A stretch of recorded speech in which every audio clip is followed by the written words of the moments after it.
Pesantren di Radio. Program ini terselenggara atas kerjasama Direktorat Pendidikan Diniyah dan Pondok Pesantren Direktorat Jenderal Pendidikan Islam Kementerian Agama. Assalamualaikum warahmatullahi wabarakatuh. Pendengar dimanapun Anda berada dan netizen Radio Sinta, melalui peraturan Presiden, pemerintah mendorong kemandirian pesantren di seluruh Indonesia. Ini dibuktikan dengan diterbitkannya peraturan Presiden Perpres nomor 82 tahun 2021 tentang pendanaan penyelenggaraan pesantren. Dalam pasal 1 Perpres itu secara jelas mengatur tentang dana abadi pesantren yang dialokasikan khusus pesantren dan bersifat abadi. Tujuannya menjamin keberlangsungan pengembangan pendidikan pesantren. Pada pasal 2 menyebutkan pendanaan penyelenggaraan pesantren ini dikelola berdasarkan asas dan tujuan penyelenggaraan pesantren. Berkaitan dengan pengelolaan pendanaan penyelenggaraan pesantren yang termaktub dalam pasal 3 menyebutkan dikelola untuk mengembangkan fungsi pesantren yang meliputi 3 hal, yakni fungsi pendidikan, fungsi dakwah, dan fungsi pemberdayaan masyarakat. Dan sore ini, peta jalan kemandirian pesantren kami akan bahas bersama Alisa Wahid, konsultan ahli kemandirian pesantren. Nanti kami buka line telepon untuk Anda 021-586-9000, SMS WhatsApp di 081-180-6543. Saya langsung sapa Ibu Alisa Wahid yang sudah tersambung di Zoom. Halo, Assalamualaikum Ibu Alisa, selamat sore. Waalaikumsalam warahmatullahi wabarakatuh. Selamat sore, Pak. Apa kabar Bu Alisa? Alhamdulillah dengan baik. Wiryo di studio, Bu Alisa. Iya, Ya. Mas Wiryo. Baik, Bu Alisa, seperti apa sih peta jalan kemandirian pesantren, Bu Alisa? Peta jalan kemandirian pesantren ini merupakan turunan atau implementasi dari Undang-Undang Pesantren. Itu yang pertama ya, Mas Wiryo. Jadi karena pemerintah mengakui bahwa pesantren itu ternyata sumbangsinya sangat besar.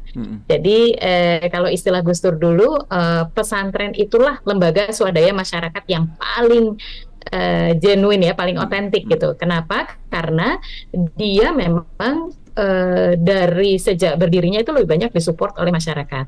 Tetapi dengan melihat jumlah pesantren yang begitu banyak, maka sumbangsihnya pada mandat kemerdekaan kita, yaitu mencerdaskan kehidupan bangsa, itu tidak bisa lagi dikesampingkan begitu. Karena itu kemudian muncullah Undang-Undang Pesantren sebagai jawaban agar negara ini juga memberikan rekognisi terhadap sumbangsi pesantren ini, dan juga mendorong agar pesantren benar-benar terintegrasi ke dalam proses mencerdaskan kehidupan bangsa itu. Jadi peta jalan kemandirian pesantren itu adalah langkah-langkah yang diambil oleh negara. Dalam hal ini kalau negara, pemerintah urusan agama itu kan Kementerian Agama ya. Jadi dalam hal ini Kementerian Agama lah yang kemudian diberikan mandat untuk salah satunya itu adalah membuatkan peta jalan tersebut atau roadmap, sehingga kita bisa mendorong kemandirian pesantren lebih jauh lagi.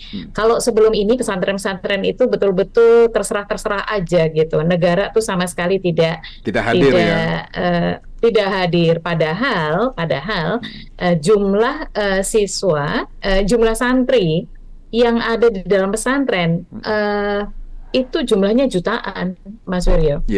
Itu mulai dari pesantren yang kecil-kecil yang hanya berapa puluh anak, ya pesantren salaf begitu ya, sampai pesantren-pesantren yang besar yang santrinya aja sudah 20.000 begitu.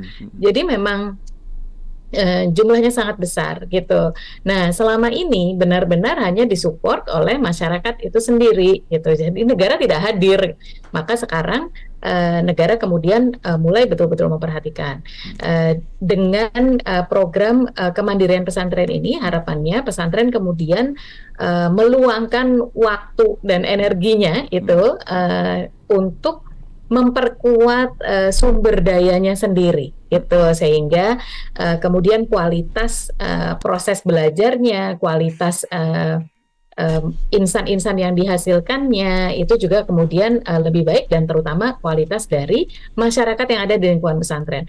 Karena kita harus ingat, ketika pesantren itu didirikan, biasanya yang terdampak langsung itu jumlahnya banyak, termasuk warga di sekitarnya gitu. Jadi kemandirian pesantren itu kita tidak hanya bicara soal si pesantren itu sendiri, tapi kita juga bicara tentang bagaimana kemudian pesantren menjadi pilar bagi kemaslahatan masyarakat yang ada di sekitar pesantren itu. Iya, baik. Nah, bagaimana mengakselerasi kemandirian pesantren itu dan tentu saja proses-proses yang harus dipenuhi ya Bu Alisa ya? Ya, kalau kita bicara tentang kemandirian pesantren, jadi fungsi pesantren itu kan ada 3 tadi sudah disebutkan ya. Menurut Undang-Undang Pesantren, fungsi pesantren itu 3, fungsi pendidikan, terutama dalam hal ini adalah pendidikan Islam tentu saja. Lalu kemudian yang kedua fungsi dakwah dan yang ketiga fungsi pemberdayaan masyarakat. Nah, untuk bisa menjalankan 3 fungsi ini, maka pesantren perlu kemandirian. Nah, tapi selain bicara tentang si pesantren punya sumber daya, kita juga bicara tentang insan-insan yang belajar dan kemudian dihasilkan oleh pesantren ini. Karena itu kemudian khusus untuk sumber daya ekonomi pesantren itu ada 3 komponennya. Yang pertama, ini cara mengakselerasinya ya. Cara mengakselerasinya adalah dengan membantu pesantren untuk memperluas dan memperkuat dirinya. Yang pertama, memperkuat dalam hal sumber daya ekonomi pesantren. Sehingga pesantren itu kemudian punya sumber daya ekonomi, kemudian juga punya laboratorium yang memungkinkan para santrinya itu juga untuk belajar tentang aspek ekonomi. Ini sesuatu yang dulu memang kalau di dunia pesantren itu ya asing gitu ya. Orang mengenal pesantren itu untuk belajar agama saja. Nah, kalau sekarang pesantren tidak hanya belajar tentang agama, tapi tentang ilmu-ilmu yang terkait dengan kemaslahatan manusia. Kemaslahatan bersama, kemaslahatan manusia. Kemaslahatan bersama. Jadi misalnya kesehatan. Itu kan terkait langsung nih dengan kemaslahatan bersama, dan itu banyak sekali perspektif agama yang kemudian diperlukan untuk urusan kesehatan. Stunting aja sekarang, pencegahan stunting, tokoh-tokoh agama sekarang dilibatkan, organisasi agama dilibatkan, misalnya seperti itu. Lalu termasuk juga ekonomi kesejahteraan gitu. Jadi dengan program kemandirian pesantren diharapkan para santri ini juga belajar ilmu-ilmu ekonomi. Belajar hal-hal yang terkait dengan dunia kerja, apalagi sekarang masyarakat ekonomi syariah juga berkembang, gitu ya. Kewajiban sertifikat halal misalnya, gitu ya, itu membutuhkan kemudian para ahli ilmu agama yang memahami tentang persoalan fikih halal itu gitu ya, kehalalan, sehingga dibutuhkan apa yang disebut sebagai auditor halal. Lalu kemudian haji itu Indonesia kan paling besar ya di seluruh dunia gitu, setiap tahun mengirimkan sekitar 200.000 lebih jamaah haji, itu pembimbing hajinya. Nah itu jadi banyak sekali hal-hal yang terkait dengan dunia bekerja hikmahnya yang terkait dengan agama, dan pesantren didorong untuk memproduksi atau menghasilkan memproduksi ahli-ahli di bidang itu ya. Ahli-ahli di bidang itu. Menghasilkan ahli-ahli di bidang itu. Jadi Iya. Nah, selanjutnya Bu, butuh waktu berapa lama kemandirian pesantren itu dapat terwujud? Sebetulnya kalau sekarang ini kita berharap sampai akhir tahun 2024 nanti, ya, karena memang ini kan masa pemerintahan itu 5 tahunan ya, gitu. Jadi kita berharap sampai akhir 2024 nanti kita sudah mencapai titik di mana pesantren-pesantren sudah mampu menjadi community economic hub, gitu. Maksudnya apa? Maksudnya pesantren ketika dia sebagai sebuah entitas lembaga pendidikan itu mapan, gitu ya. Maka kemudian tugasnya dia itu adalah membimbing, mengolah inisiatif ekonomi dari warga yang ada di sekitar pesantren. Gitu. Jadi misalnya pemberdayaan masyarakatnya ya, maksudnya Bu Alisa. Betul. Jadi pesantren itu diminta untuk juga ikut ngurusin itu. Gitu. Jadi untuk memperkuat proses bisnis yang ada di masyarakat di sekelilingnya kan. Kalau pesantren itu besar ya Mas, misalnya santrinya ada 10.000 gitu. Biasanya di sekitar pesantren kemudian tumbuh bermacam-macam usaha gitu. Mulai dari laundry misalnya ya Bu ya. Betul. Catering. Warung, Iya, catering. Fotokopian Terus gitu ya. oh iya, toko kitab, toko perlengkapan Betul, betul. apa namanya kebutuhan santri dan seterusnya. Hmm. Banyak sekali gitu. Jadi Ya, disinilah kemudian pesantren itu diharapkan untuk bisa scale up gitu, ya, bisa apa namanya eh, mendorong warga ya, ini untuk skala bisnisnya juga berkembang gitu. ya, Jadi itu sampai tahun 2024, Mas. ya. Harapannya kita sudah sampai ke sana. Jadi Hmm. pesantren-pesantren sudah punya sumber daya ekonomi yang cukup baik. Hmm. Lalu kemudian santri-santri itu juga sudah menguasai ilmu-ilmu ekonomi Hmm. gitu. Misalnya kalau sekarang ini ya terkait dengan ekonomi digital Ya. misalnya gitu Hmm. ya. Dan yang terakhir adalah fasenya fase pesantren menjadi hub bagi kegiatan ekonomi masyarakat di sekitarnya. Baik. Itu sampai tahun 2024 Sampai ya. 2024. Baik.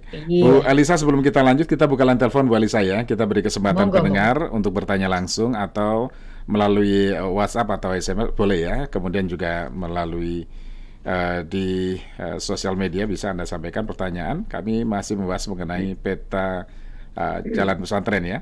Nah, kami masih bahas bersama konsultan ahli kemandirian pesantren Ibu Alisa Wahid, dan peta jalan kemandirian pesantren tadi mengulas bagaimana kolaborasi kebangkitan ekonomi bukan hanya di pesantren tapi juga di masyarakat sekitar pesantren. Nah, tadi sudah dijelaskan misalnya potret seperti apa sih kemandirian ekonomi umat yang bisa dilihat bagi perekonomian umat di daerah-daerah yang terdapat pondok pesantrennya, misalnya seperti itu Bu Alisa ya. Jadi misalnya di Jombang ya Bu Alisa ya, itu kan banyak pondok pesantren yang modern, yang santrinya banyak puluhan ribu bahkan, dan itu sangat terlihat sekali bagaimana perekonomian masyarakat di sekitarnya tumbuh begitu kuat ya Bu Alisa. Betul, betul, betul. Atau beberapa pesantren yang lain yang mengorganisir petani-petani yang ada di sekitarnya, gitu. Jadi untuk menyuplai apa namanya, menyuplai Kebutuhan industri yang membutuhkan gitu. Dulu yang sangat apa ya, legend gitu ya, itu Kiai Sahal Mahfud yang membina pesantren petani-petani di sekitar pondok pesantren apa namanya Pati, Matlaul Anwar Pati itu sehingga mereka kemudian menyuplai kacang ke dua perusahaan kacang nasional yang ada di terbesar Pati itu gitu. ya. Ya gitu. Jadi seperti itu gitu. Jadi memang meluas ya, tidak hanya bicara tentang si pesantren itu sendiri. Ya. Pesantren ke depan itu akan seperti apa sih Bu Alisa? Pesantren ke depan itu satu menghasilkan insan-insan yang tadi menguasai ilmu agama, tapi juga implementasinya kepada ilmu-ilmu yang terkait dengan bidang-bidang yang terkait dengan kemaslahatan manusia, gitu. Itu yang pertama. Kemudian yang kedua, pesantren juga harus menjadi pusat dakwah Islam rahmatan lil alamin itu, gitu. Karena sekarang ini kan kita tahu ya Mas Wiryo, banyak sekali orang yang belajar agama Islam justru dari sumber-sumber yang sebetulnya kurang terdidik gitu, dari sisi ilmu agama. Agama itu pendidikan loh, ada ilmunya. Kita tidak bisa sekedar membaca atau tidak bisa sekadar apa istilahnya mengutip begitu, tidak bisa. Itu ada ilmunya, ada ayat-ayat yang kemudian dilengkapi dengan ayat yang lain atau ayat yang dibatalkan oleh ayat yang lain, misalnya begitu ya. Jadi kalau itu dalam Al-Quran ada hadis begini, itu siapa yang meriwayatkan dan lain-lain, itu ada ilmunya. Tapi sekarang ini warga banyak sekali yang belajar dari sumber-sumber yang tidak jelas gitu. Nah, kita harapkan pesantren itu kemudian meneguhkan dirinya sebagai pemegang pilar dakwah Islam rahmatan lil alamin yang masih dan dapat diandalkan. Dan yang terakhir tentu soal pengabdian masyarakat ini yang tadi ya, yang tadi kita bicarakan bagaimana pesantren juga mengangkat kehidupan masyarakat yang ada di sekitar. Iya, kalau pesantren bisa mengangkat kehidupan masyarakat di sekitarnya, di lingkungan pesantren dengan kemandirian ekonomi, bagaimana dengan pesantren itu sendiri, Bu Alisa? Apakah pesantren juga untuk mencukupi kebutuhan santrinya misalnya, pesantren juga memiliki unit-unit usaha yang bisa menopang perekonomian, sehingga tidak tergantung dengan sumbangan atau bantuan dari pemerintah misalnya, Bu Alisa? Betul. Karena kita ingin pesantren itu bisa menghasilkan insan-insan yang menguasai ilmu ekonomi, maka tentu pesantrennya sendiri juga harus punya ya apa namanya sumber daya ekonomi yang memadai gitu. Jadi punya usaha, terus kemudian usaha itu juga bisa menjadi lab Ya. ekonomi untuk para santrinya gitu. Jadi itu penting sekali agar pesantren-pesantren ini benar-benar berdikari.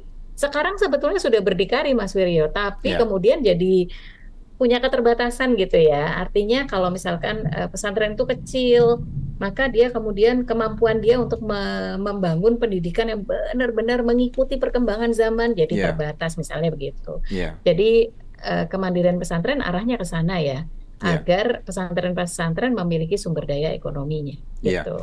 Baik, ini ada pertanyaan dari Pak Indra di Jakarta. Bagaimana kemandirian pesantren dibangun di tengah, ya ini soal teknologi informasi dan lain sebagainya. Nah, apakah pesantren juga mengikuti perkembangan teknologi tersebut? Nah, ini Pak Indra di Jakarta. Silakan Bu Alisa ditanggapi. Oh jelas, jelas pesantren, apalagi setelah pandemi itu pesantren-pesantren dengan mau tidak mau harus mau lari kenceng gitu ya, Iya. mengajar penggunaan teknologi informasi karena santrinya pulang semua tapi ngajinya terus gitu. Jadi akhirnya para kiai mau tidak mau belajar apa namanya mengajar melalui Zoom gitu ya, ngajinya Iya. itu lewat Zoom atau lewat platform yang lain begitu. Nah itu yang untuk teknologi informasi tentu kemudian pesantren harus segera mengikuti ini gitu, terutama nanti dalam hal dakwah sebetulnya Mas Wiryo dan Pak Indra gitu. Iya, oke. Nah kemudian yang lain Bu Alisa, sekarang banyak kiai-kiai yang juga memanfaatkan media sosial ternyata memberikan kajian kitab kuning bukan hanya untuk santrinya, tetapi diikuti juga oleh para alumni santrinya. Iya, betul. Jadi para santri itu sekarang, para alumni itu sekarang ngaji lagi. Ngaji gitu. lagi. Itu keuntungan teknologi informasi yang berkembang ya. Itu membuat sambungan ilmunya itu kemudian semakin kuat. Dan dulu santri itu kalau dia sekarang ini dia mau ngaji satu hal gitu ya, misalnya usul fikih ke kiai ini gitu. Dia nggak mungkin pada saat yang sama ngaji ke kiai yang lain. Sekarang dengan teknologi informasi dia bisa gitu, karena dia nyantrinya misalnya di pondoknya di Rembang gitu, tapi kemudian dia juga belajar ilmu-ilmu dari pondok di mana namanya di Nurul Jadid di Probolinggo misalnya begitu gitu. Betul. Karena ada teknologi informasi gitu. Iya, oke. Nah ini menarik ya dari Pak Lukman ini. Pak Lukman sepertinya pernah nyantri juga nih tahun 90-an di Jawa Timur. Di Jombang katanya. Dulu di Jombang. Kalau santri sekarang enak, tidurnya pakai kasur, kemudian belajarnya ruangnya AC, makannya sangat teratur. Dulu zaman saya masih mondok itu tidurnya tikar, makannya liwetan, tapi alhamdulillah berkah. Saya termasuk mensyukuri dengan apa yang saya raih selama ini. Bu Alisa, berkah katanya Bu Alisa. Iya betul. Ya itu salah satu yang paling take away paling besar dari belajar di pesantren adalah berkah gitu ya. Saya dulu masih ikut ngeliwat tuh Mas, pakai kaleng susu itu ya, kaleng susu Denko atau apa tuh dulu kita pakai buat ngeliwat nasi. Terus bekas liwetannya dikasih air, direbus buat minumnya gitu ya Bu Alisa. Pokoknya segala rupa deh gitu ya, makannya rame-rame di atas daun pelepah pisang ya, pelepah pisang, daun pisang dan lain-lain.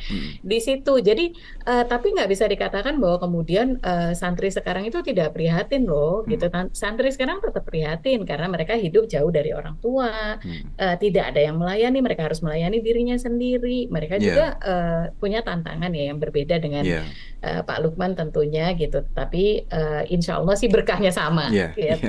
Oke, kemudian dari Pak Arif di Tebet, bagaimana mempersiapkan ketika anak mau ke pesantren? Rasanya berat sekali Bu, apalagi masih anak-anak begitu ya, harus berpisah dengan anak. Bagaimana cara mempersiapkan mental Bu? Banyak nih ya. Itu sebetulnya yang bermasalah orang tua, orang tuanya ya. Anak-anak, orang tua yang kesulitan untuk berpisah dengan anak, khawatir gitu ya. Nah kalau ini saya jawabnya sebagai seorang psikolog. Itu karena saya saya Psikolog secara juga. profesional adalah seorang psikolog. Nah, yang pertama yang perlu kita kuatkan adalah anak-anak kita tuh akan bahagia loh di pesantren gitu. Kenapa? Karena dia akan bersama teman-temannya, dia akan menjalani kehidupan yang benar-benar itu tuh exciting gitu. Jadi kita bisa berpikir dari sudut pandang anak, bukan dari sudut pandang kita sebagai orang tua. Lalu kemudian yang kedua, menguatkan hati melihat bahwa ada begitu banyak keunggulan yang bisa didapatkan oleh anak-anak yang belajar di pesantren, terutama kemandirian. Gitu, kemandirian, soft skill, kemudian life skills itu jauh lebih kuat di pesantren gitu. Dan kalau zaman sekarang sebetulnya orang tua masih selalu bisa terhubung kok sama anak-anaknya ya, nggak seperti dulu gitu. Kalau dulu dari Sulawesi ya udah benar-benar putus hubungan, nggak bisa nelpon, nggak bisa apa. Sekarang disediakan juga fasilitas di pesantren kan, setiap hari apa bisa menghubungi seminggu sekali anak-anak minimal dan ya. seterusnya. Bisa mengunjungi anak-anak seminggu sekali, itu Kak paling seru tuh kalau lagi hari kunjungan. Itu di sekujur pesantren para orang tua membawa bekal terus piknik gitu. Aduh, senang sekali. Iya. Nggak apa-apa. Yang pernah di pesantren pasti merasakan bagaimana indahnya di pesantren ya Bu Alisa ya. Iya, betul. Oke, saya bacakan tanggapan lain dari pertanyaan dari Pak Aji di Joglo, Jakarta Barat. Assalamualaikum Bu Alisa. Bagaimana caranya agar anak-anak muda berkeinginan sekali untuk menjadi santri agar tidak tersesat dalam memahami agama. Kemudian dari Pak Anto, saya setuju dengan pendapat Bu Alisa, pelajarilah agama pada sumbernya, jangan belajar agama pada media sosial karena kebanyakan provokasi dan menyesatkan. Kemudian ayat-ayat atau hadisnya pun tidak sahih. Nah, ini beberapa respon pendengar. Bu Alisa, silakan. Yang pertama untuk mempersiapkan anak adalah jangan paksa. Itu yang paling penting, gitu. Jangan dipaksa, tapi perkenalkanlah, gitu. Misalnya memperkenalkan itu bisa satu dengan mengajak anak untuk berkunjung ke pesantren, itu satu, sehingga mereka melihat, oh asik ya di pesantren itu, gitu. Jadi mereka tidak takut lagi. Kemudian yang kedua, pilihlah pesantren yang sesuai dengan karakter anak gitu. Jadi kalau misalkan anaknya sangat modern ya pesantrennya pilihlah yang modern gitu. Jangan langsung yang salaf yang di pucuk gunung gitu ya. Nanti stres sekali anaknya gitu. Lalu kemudian yang ketiga itu hubungkan dengan apa sih yang sebetulnya ingin didapatkan oleh si anak ini gitu. Jadi kalau anak ini sukanya apa, sukanya misalnya dia tentang binatang dan lain-lain, dia bisa lebih mudah untuk menerima kalau di pesantren itu dia akan lebih banyak belajar tentang alam. Pilihlah kemudian pesantren misalnya pesantren hijau yang ada di Garut misalnya gitu. Jadi betul. Disesuaikan dengan kebutuhan anak-anak. Tapi yang paling penting tuh jangan dipaksa gitu. Oke, kuncinya di situ ya. Tadi belajar agama dari sumbernya. Jangan lupa. Iya, bisa juga untuk pesantren kilat dulu gitu Mas. Iya. Jadi ini Ramadan biasanya kan banyak nih pesantren Ramadan gitu ya, pesantren kilat. Ini dimanfaatkan betul ya, Bu.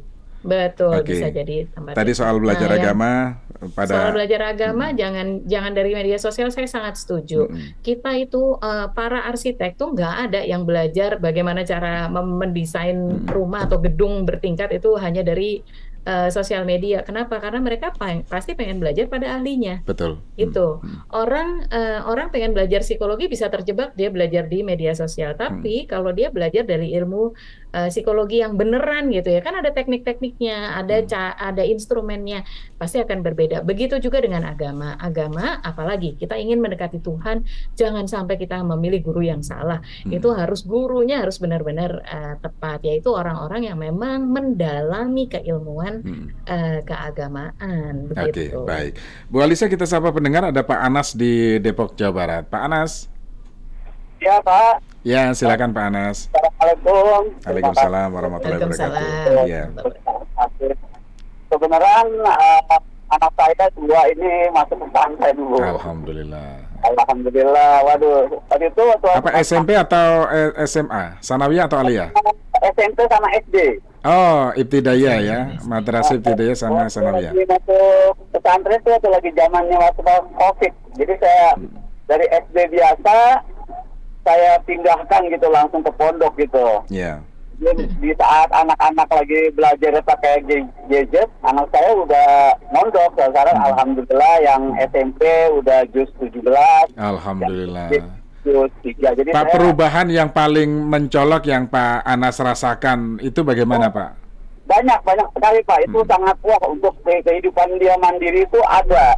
Jadi udah kebiasaan mereka habis makan, cuci piring, dia bersih-bersih, bangun juga udah tidak, kita udah nggak usah teriak-teriak lagi. Jadi udah ya banyaklah perubahan di pesantren itu, walaupun makan Sangat positif ya, Pak. Sangat positif ya untuk perubahan mental, kedisiplinan dan sebagainya. Walaupun makannya sate terus tiap hari kan. Kalau nggak sate, kalau pondok itu sate bilangnya sayur tempe, Pak. Udah sayur, tempe, tahu itu aja. Iya. Makan ikan, daging itu paling seminggu sekali. Kalau kita lagi puasa, hari Kamis mereka dikasih makan enak. Kalau setiap harinya makannya ya itu sate, itu sayur, tempe itu aja. Tapi paling tidak sudah terlihat sekali ya perubahan positifnya, mulai dari kedisiplinan. Bersyukur sekali ya untuk belajar agama. Udah nggak ngajarin lagi lah istilahnya untuk ngaji apa, tajwid apa, ini udah. Sekarang saya belajar sama anak saya gitu. Kalau saya Alhamdulillah. Bayarannya gede nggak, Pak, untuk mondok, Pak? Atau biasa saja? Gimana, Pak? Biaya masuk ke pesantren, biaya bulanannya? Kemudian pondok yang sangat murah, yang masih tradisional, yang per bulannya hanya 1 juta ya, Pak ya. Udah Alhamdulillah. Wah.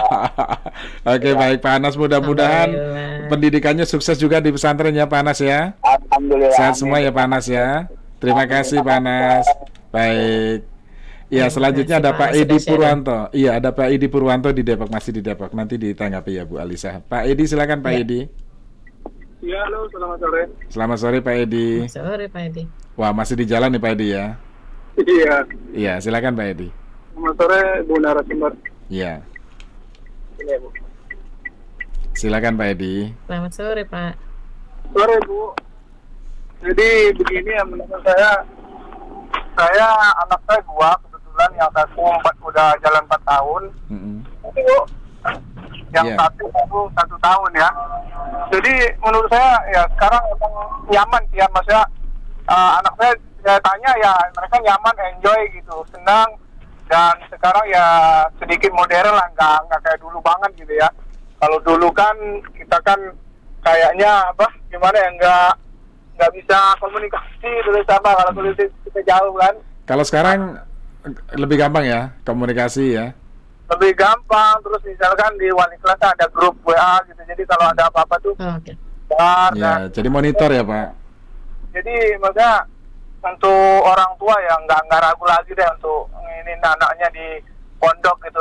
Benar-benar maksudnya kita tenang untuk mencari nafkah dan fokus untuk ya benar-benar untuk belajar mereka lah. Mereka juga peranan kita kan udah kurang orang tua untuk memenuhi kebutuhan mereka untuk belajar benar-benar gitu. Jadi nggak ragu lah untuk orang tua gitu ya, mau naruh anaknya di pondok manapun gitu ya. Jadi yang penting anaknya jangan dipaksakan ya tadi. Kalau mau dipaksakan nggak kemauan sendiri, ya biasanya akan sulit karena memang di pondok tuh ketat dan waktunya belajarnya gimana ya, hampir bisa istirahatnya sedikit, belajarnya banyak gitu. Karena dari 2 aja pelajaran agama. Baik, terima kasih Pak Edi Purwanto di Depok. Satu pendengar terakhir, Bu Alisa, ada Pak Nurodin di Bogor. Pak Nurodin, Pak Nur. Halo, Assalamualaikum. Waalaikumsalam warahmatullahi wabarakatuh, Pak Nur. Aduh, senang sekali nih hari ini bisa dengar wawancara di El Sinta berkaitan dengan pondok pesantren. Menarik sekali. Kenalkan, saya Nurodin. Saya kebetulan anggota DPRD Kabupaten Bogor. Alhamdulillah. Ya, silakan Pak Nur. Ya, terkait dengan pondok pesantren, kita sepakat ya bahwa salah satu yang disebutkan di dalam undang-undang berkaitan dengan community based education, bagaimana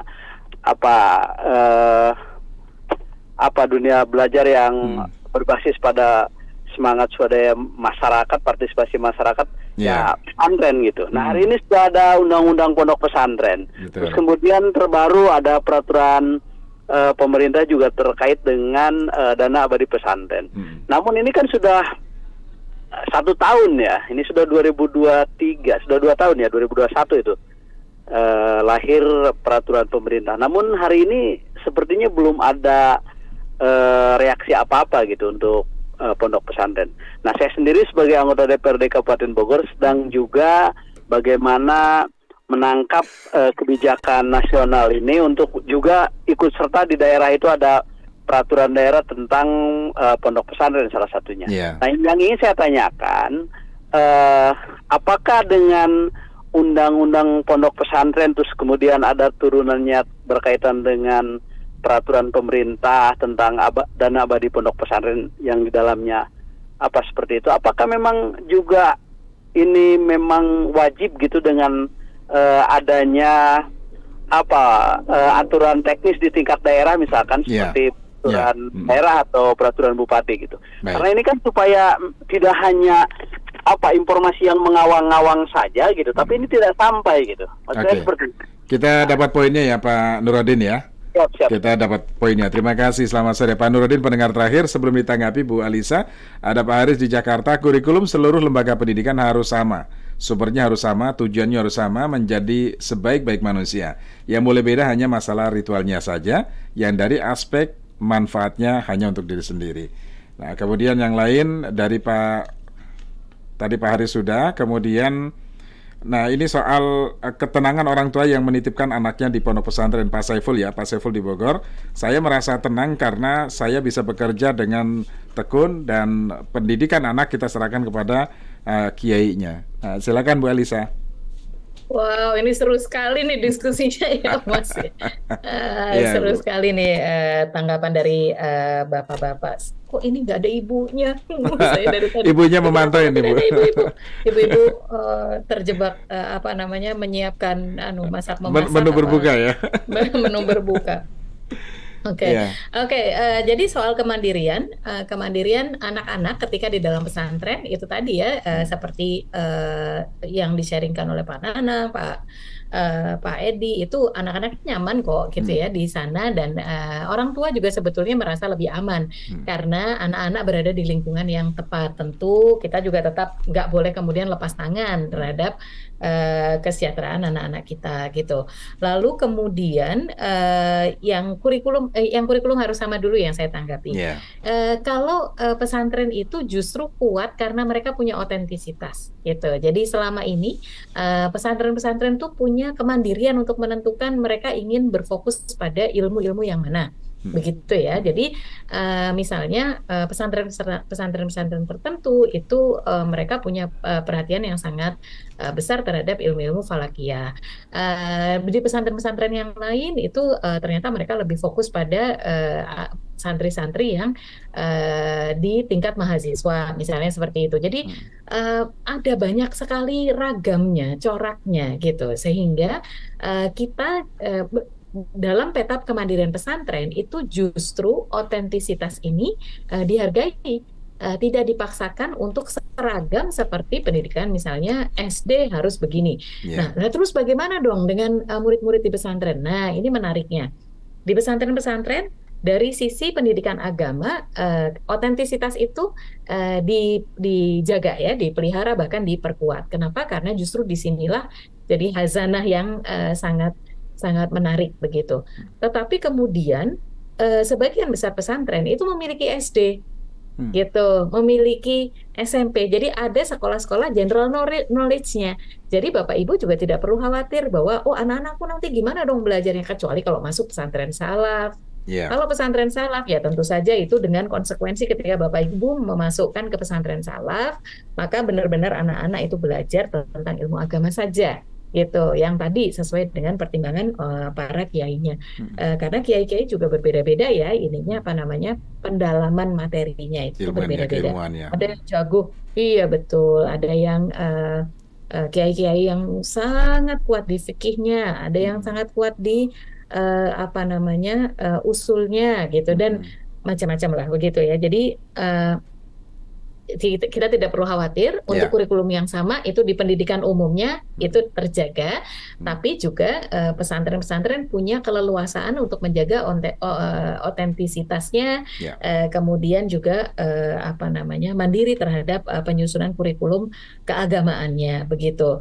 Lalu kemudian yang terakhir Pak Nurudin untuk dana abadi, pesantren pembinaan ya. Iya, dana abadi ini nanti memang berlaku kepada semua pemerintah daerah, itu juga harus terlibat Pak, karena bagaimanapun pesantren-pesantren itu ada di wilayah-wilayah tertentu, jadi punya sifat spasial gitu ya, pesantren-pesantren itu. Tetapi untuk penggunaannya itu sudah ada aturan-aturannya. Nah, dengan adanya kalau di Kementerian Agama ada yang namanya Majelis Masyayikh atau Majelis tetua gitu ya, tetua pesantren gitu ya, para syekh pesantren. Majelis Masyayikh inilah yang kemudian membantu Kementerian Agama dan juga pesantren-pesantren untuk merumuskan langkah-langkahnya. Ini yang sekarang sedang dilakukan. Untuk sementara ini dana abadi pesantren lebih diupayakan untuk beasiswa, kemudian penguatan kualitas pendidikan dengan menguatkan kapasitas para pendidik di pesantren dan seterusnya, itu diarahkannya ke sana untuk dana abadi pesantren. Jadi bukan dipakai untuk sembarangan gitu, tidak juga gitu, tapi pada kualitas pendidikan begitu. Baik, Bu Alisa, yang jelas peta jalan kemandirian pesantren adalah sebuah potret pesantren masa depan yang memang sudah siap dengan berbagai tantangan yang dibutuhkan untuk pengembangan santrinya ke depannya, Bu Alisa ya. Iya, betul. Baik. Santrinya tetap santri yang mandiri, berdikari, santri yang dia memiliki kemampuan untuk mengelola kehidupan dengan baik dengan landasan keagamaan dan ilmu-ilmu kemaslahatan umum, tapi metodenya yang nanti harus mengikuti zaman. Iya, itu baik. Bu Alisa, terima kasih sudah bersama kami, Bu Alisa. Sehat selalu, Bu Alisa. Assalamualaikum. Waalaikumsalam warahmatullahi wabarakatuh. Pendengar, demikian tadi peta jalan kemandirian pesantren bersama konsultan ahli kemandirian pesantren, Alisa Wahid. Nantikan Pesantren di Radio 2 hari yang akan datang. Pesantren di Radio. Program ini terselenggara atas kerjasama Direktorat Pendidikan Diniyah dan Pondok Pesantren Direktorat Jenderal Pendidikan Islam Kementerian Agama.